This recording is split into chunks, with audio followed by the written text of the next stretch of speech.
Morning all, it's Sunday morning. I'm just on with a project in the workshop.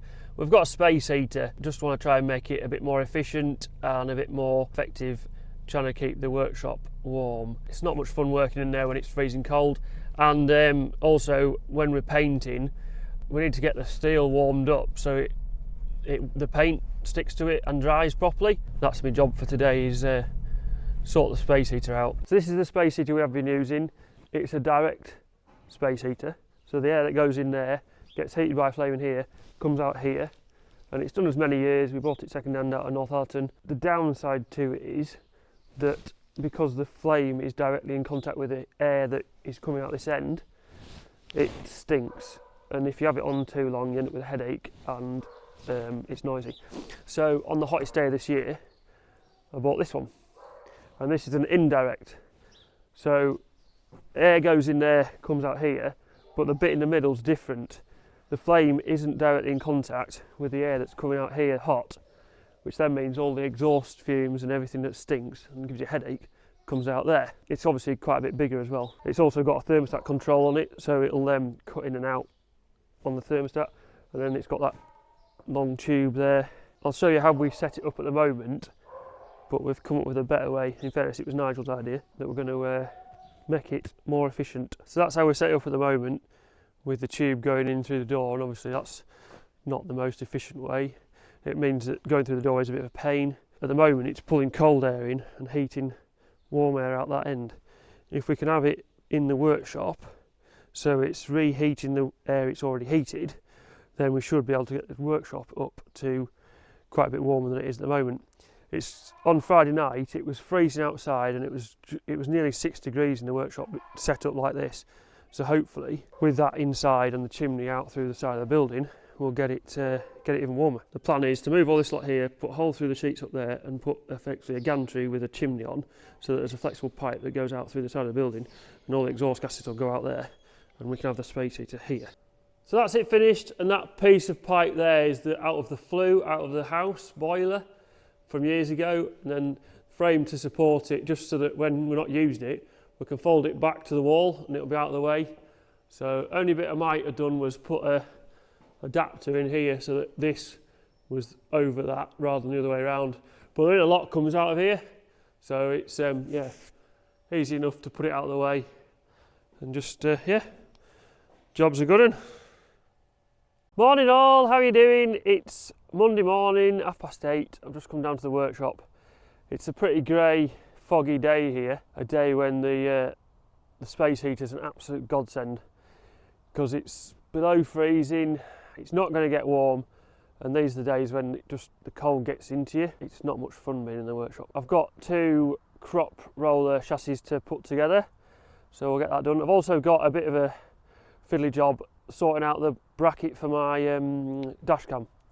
It broke. I 3D printed the repair part yesterday, so we'll put that together first thing and get that sorted. So just a little quick job. So I've got these crop roller chassis to get sorted as soon as possible, then we'll be getting ready for Lammer. So yesterday was 2 weeks to Christmas. Lammer's 3.5 weeks away. It'll soon be here, soon be gone, as will everything else. Just the way time marches on, it's mad, isn't it? We'll get these chassis put together. The rollers have got them done Friday, Saturday. Just want another coat of paint. That's the part that's broken. So I'm going to take that bit out of there. And then that's the part I've 3D printed. So that, fortunately, got it spot on. That pops into there like that. And then we'll put a bolt all the way through that, into there. That then means that all becomes one, and then that will go onto there, like that, and that'll hold it. So that's how it'll build the windscreen. Ideal. So that's the 3D printed part. That's the bolt going through that bit, and that bit, hold it all together. So it's a bigger sucker, which means it won't fall off the windscreen like it was. It would stick onto this bit, because obviously it couldn't seal properly, but which means the only downside is that because of all this, it's lower down, and because I can't get it up there, it's sort of a bit more in the way than it used to be. But equally, I'd rather have it like that as not have it at all. I've sort of got used to it, so yeah. I might alter it a bit in the future, but right now, that'll do. Morning all, another frosty morning here in Wensleydale. I just thought I'd show you this. I'll just climb up back at pickup and show you what the view is. I've just taken the girls to school, so I wanted to show you what we get to look at on the way to school. So this is looking up Wensleydale on a absolutely stunning Wednesday morning. So Laban's just up there, and when you get a bit further around, like right in the distance somewhere there, that's looking a long way up the dale. And then behind that tree there, that's Penhill. And there's another dale over there behind in there. I'm not too sure which one that is to there. But yeah, this is one of the reasons why we live where we live, because on days like today, absolutely stunning. Today's job is fixing the silo crab. So the original silo crab was built in 2020, before the whole world fell apart and coronavirus and pandemics. It's been at Washfold at Metcalfe Farms since 19th of March, so it's done nearly 3 years, and in that time it's covered 960 metres a day, and that's going along collecting up leftover feed that the cows haven't eaten, and so it can be reused, or if it's been reused a couple of times then it gets thrown out. Anyway, inevitably it's working hard and it's done a lot of work. It's done, well, based on rough figures, it's done nearly 1,000 miles worth of work. It's been used every single day because it has to be used every single day. So inevitably, wear and tear, it needs attention. The first silo crab was a 9-foot wide bucket with 2 doors built to go on the side of it. That bucket wasn't designed to have those doors on it.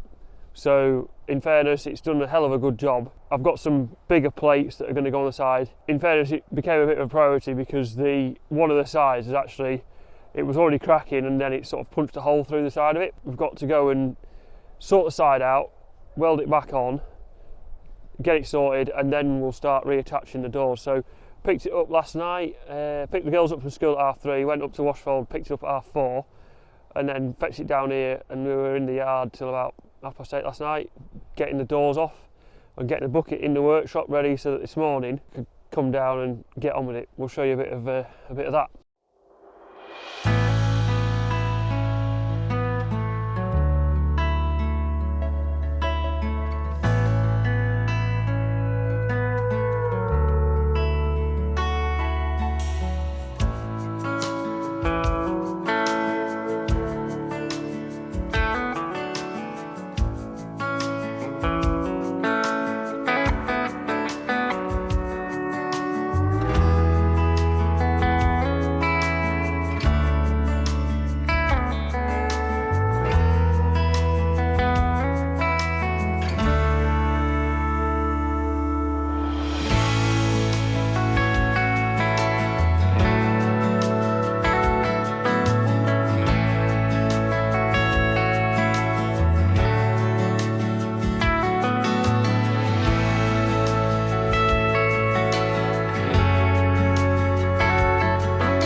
I've got the side crab doors back on, just got the hydraulic pipes to connect on this side. It does need new rubbers along the bottom of the doors, and they were ordered in good time, but as with everything at the moment, it seems to be taking forever to come.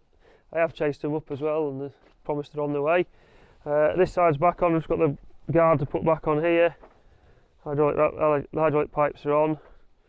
So yeah, should be good for another 3 years and 1,000 miles of cleaning up leftover silage every single day.